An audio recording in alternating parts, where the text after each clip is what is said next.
Thank you guys for watching the Animal One Guy YouTube videos.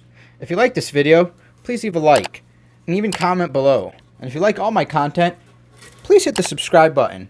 And why not click the bell icon for notifications too? That way you can see all my videos. Give me the ball. Thank you guys for being a member of my reptile rescue family. Now, until Christmas 2020, I'm going to have a GoFundMe link in the description if you're looking to donate to help me buy some film equipment. Our family really appreciates it. Thanks. Take care. Okay, I have to come over here and kind of get her situated because she's a hugger. There she is. And because she's a hugger, oh, she wants to check out the camera. Let's talk about her. But she's a Colombian red-tail boa, so your typical boa constrictor, guys. There are numerous kinds, but you'll see them. They'll have this hourglass pattern going down them, and what you have. So it's very nice, very clear. And for a red tail, because you have a lot of them, people will call them, hey, red tail boa, and they're not actually red tail boas. So how do you know if you have a red tail boa or not? It's actually not that difficult. When you follow the pattern, when it gets down to the tail, it's red. It becomes very red, actually, when it gets to the back ears. This more cream in color, and then it will start to turn almost an orangish yellow, and then it will be near the tail a very dark red, and in my opinion, pretty easy to see. But sometimes what people will do when they show these snakes is they'll tell you, hey, it's a Colombian red tail, because it is a boa constrictor, but it's not a red tail boa.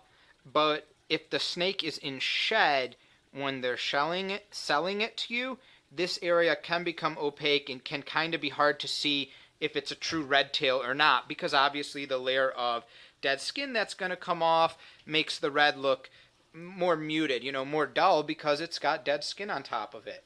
So she is a baby doll. I mean, I love her to death. She's so friendly. I have zero fear of her biting. She does have an incredible feed response, which is common with most boas, which will bring us to today's topic, which is really important. And I am going to show you her eating. So we are going to feed her, which is really nice. And I'm going to talk about how I feed her as well, and the important parts. But I just want to show you how calm she is. Here's her face. I can pick her up on her head, just like so. I have no fear. I can come pet her head. I have absolutely no fear. She's so gentle. That's why I tell people, if you want a larger size, but still manageable, a one-person large snake, not a Burmese python, which are also friendly, not a reticulated python. Again, you can get reticulated, very friendly, but a red-tail boa is gonna get larger. But I'm just petting her head. She's just chilling out. I bring her into the office because of COVID. I work from home, but I do have to go into the office sometimes. So when I know I have to go into the office, there's only a couple of us there, 2 or 3. I bring her in with me, and she just chills around my shoulders, sitting on one shoulder. It's just, zoom in on her here. It's just so awesome.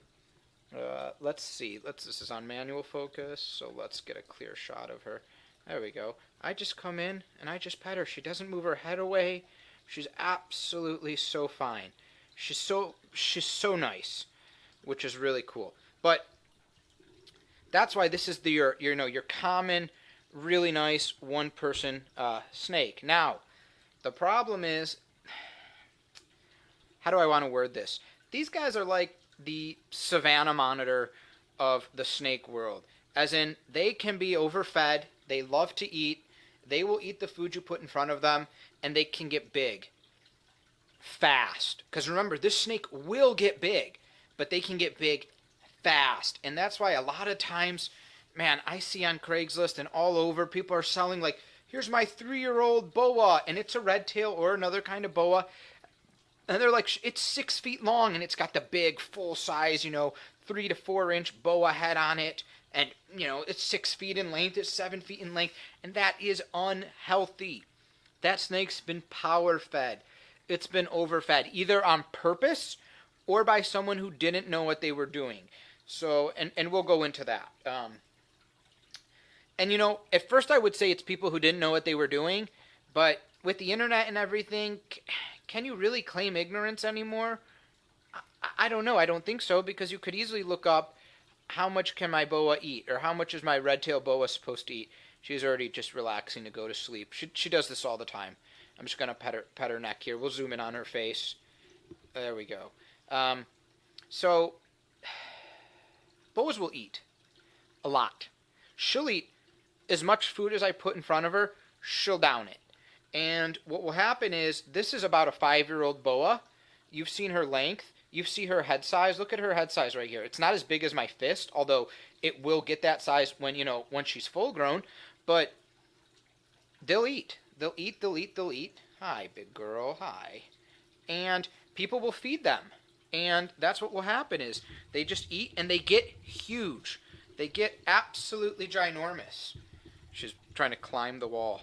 Amazing. But they'll get absolutely ginormous, and people think that's fine, because they'll think, hey, this snake is going to eat because it's hungry, and not necessarily. Come here. Ooh, don't go down there.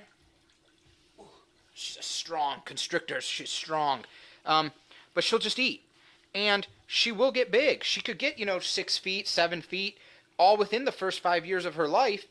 And then you're not going to have a snake that lives to be 20 plus years old like she's supposed to do. You'll get a snake that will live maybe 10 years and not a healthy life. They'll have fat in them, and it just won't be long. And it's because you've overfed or you power fed. I say overfed. Those are the people who don't know, and they're just feeding their boa because the boa is eating and they think it needs to eat. And then the power fed are the people who know that, hey, this snake has to get huge. So what I like to do is the way I feed her, and I honestly think this is the best way to feed any pet snake of any kind.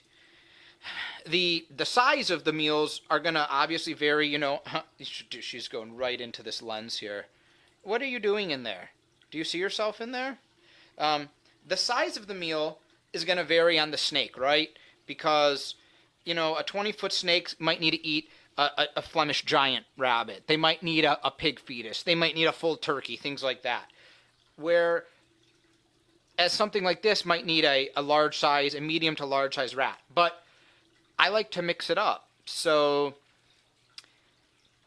1 week I'll feed a small meal, maybe 2 small rats, or maybe 1 medium rat. I switch it up from either 1 thing or 2 things to then the next week I will feed a larger meal. And that is, in the summertime when they're eating machines. In the wintertime, it's healthy for them to eat less. So I take the feeding from every 7 to 10 days and I push it out to, the 2 weeks so the 14 to 18 days. So I double the length in between the feeding. Now, what that's going to do is that's going to cause normal growth and a very healthy snake. Even if you had a snake that maybe didn't eat less in the winter, you still, I believe, in feeding them a large meal, then a small meal, then a large meal, and then a small meal. And let me take her whole body out again so you guys can see this. She moved that table from the wall.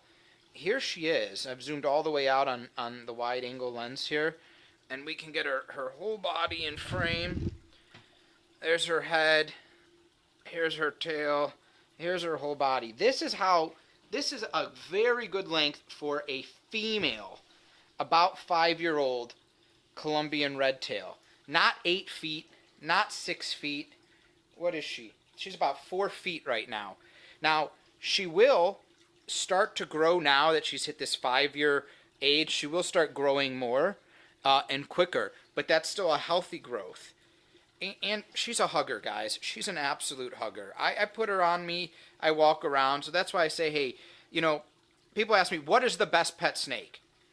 I believe it's, if you need a starter snake and you're scared for length, or your parents would be scared, that it's a ball python. But I will tell you, a ball python can get a bit boring, especially if it goes into brumation. And they like to spend most of their time hiding to feel comfortable. Although a ball python is an extremely handable snake for beginners. It just likes to chill. But a boa, you can put them in a cooler, because a ball python will do fine in a rack. They're fine living in a hole in the ground. But if you get a boa, you can get a nice, terrarium enclosure and a big log, and they'll go and they'll bask on it, and they'll be moved around, and you really get to appreciate them visually, and the handleability, in my opinion, is a little bit more fun because they're a little bit more active normally. Obviously, there are exceptions to the rules, but it's just a fun big snake that doesn't get too big. It's still a one-person snake. I would say it's your largest one-person, you're not going to get wrapped and choked to death snake. Yeah, there are like dwarf species of Burmese pythons and stuff, but then you're going into dwarfs and things like that. But these are absolutely handleable and beautiful. And if it was my opinion, I'd say you get a red-tailed boa, and they're great. This is a Colombian one, but there are a couple other kinds as well. Today is a day for her to have a larger meal. So now that I've kind of talked about the power feeding and overfeeding and the proper length of your red-tailed boa at the proper age, and how you know they're healthy and not power fed and not huge, and how to tell if it's actually a red tail, let's go ahead and feed this big girl, and let me show you what she's talking about. Because like I said, she is a sweetie right now, but you need to know to respect your animal, especially your reptile. These guys do have a food trigger. So when I come in with food, she's very wants to eat and eats very aggressively. And then I don't mess with her because then she's got a large lump in her and I don't want her to throw up the food, right? So you need to know. And on that note, that doesn't make the reptile bad, because I've fed her before and people have seen her freak out for food and be like, oh, she's mean. No, she's not mean. I used to have a friend who had a dog, and whenever you fed him, if you went to pet him while he was eating, he would growl at you, he would bite, and he would probably bite you. He would definitely snip at you.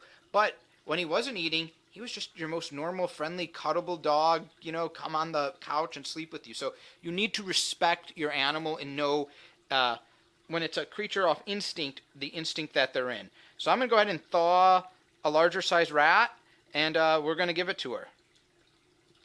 Okay, here we are to feed, and I'm going to use the long straight tongs, because I have to be careful here, because I have touched these rats with my hand, and I have that scent on me. Now she knows it's time to eat, so I'm going to try to lure her out a little bit, but hopefully I can get the strike on a good zoom in. And this is a nice little big chunk of rat for her. This is going to be really good for her.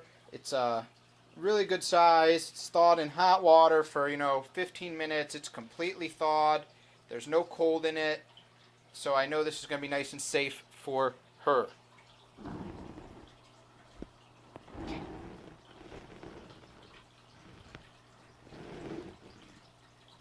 So let's try to get her attention. That way she'll come out and strike. Oh, she missed. That's why it's important to watch how you feed. There we go. There we go, ladies and gentlemen of the jury. Exhibit A. Yes. She's going to take that thing and she's going to wrap it. So some people say, why do they do this? Well, they do it because in the wild, if this was a live prey, snakes like this that don't have venom, they just will grab these things and they will just squeeze the life out of them. When the prey goes to breathe, the boa will just constrict even more, which will make it so there's even less air. And every time basically you exhale, you get tighter and tighter and tighter. Let me move this out of the way, because I really want to make sure we get a good thing. Now there's some things that you got to do when you feed a snake, especially with the snake that may not be used to eating in front of you, is you need to make sure you do not scare the snake. Otherwise the snake could stop eating, and you don't want that. The snake could get scared, could stop eating, and that's not great. So we're going to leave this here, and then we're just going to do a speed up of her eating, and it's going to be real nice.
Okay, and here we are at the tail end of that feeding.